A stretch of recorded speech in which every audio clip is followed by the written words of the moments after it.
Arewa Musical Hausa TV. Kada ka manta ka danna subscribe sannan ka danna ƙararrawar sanarwa domin kasancewa da mu a koda yaushe da zarar mun ɗora sabon shiri. Assalamu alaikum, barkanmu da sake kasancewa da ku a wannan channel ɗin ta mai albarka mai suna Arewa Musical Hausa TV. Kada ka manta in yau ne farkon zuwa ka wannan channel ɗin ta mai albarka mai suna Arewa Musical Hausa TV, ka danna mana kalmar nan mai alamar subscribe sannan ka danna ƙararrawar sanarwa domin kasancewa da mu a koda yaushe da zarar mun ɗora sabon shiri a wannan channel ɗin ta mai albarka. Mun gode.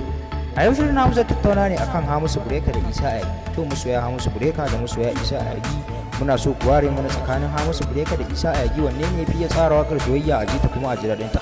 To masoya Isa Ayagi da masoya Hamisu Breka, muna jiran ra'ayoyinku a ƙasan wannan bidiyo. Ku rubuta mana comment da mawaƙin da ya fi burge ku tsakanin waɗannan mawaƙa guda biyu, Isa Ayagi da Hamisu Breka.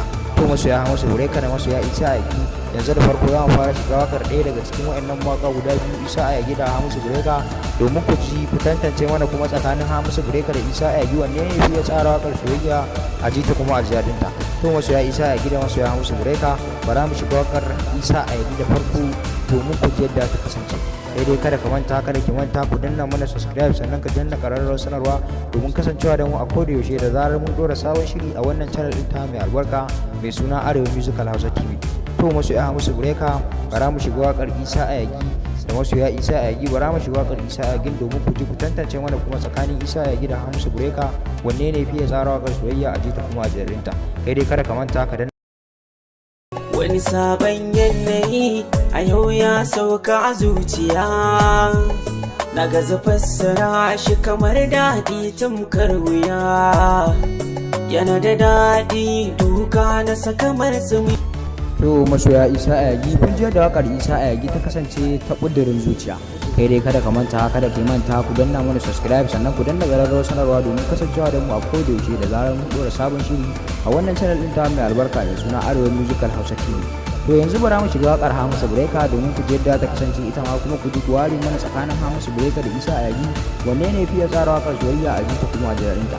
Ku rubuta mana comment da mawaƙin da ya fi burge ku a ƙasan wannan bidiyo. Mun gode.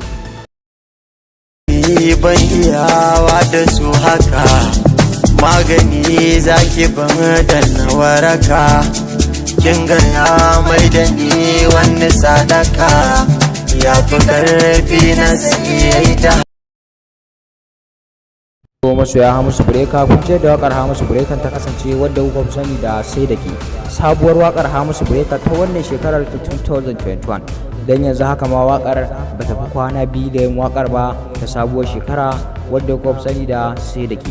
To masoya Hamisu Breka da masoya Isa Ayagi, kada ku manta ku danna mana subscribe sannan ku danna ƙararrawar sanarwa domin samun sabbin shirye-shiryen mu akai-akai da zarar mun dora a wannan channel ɗin ta mai albarka mai suna Arewa Musical Hausa TV.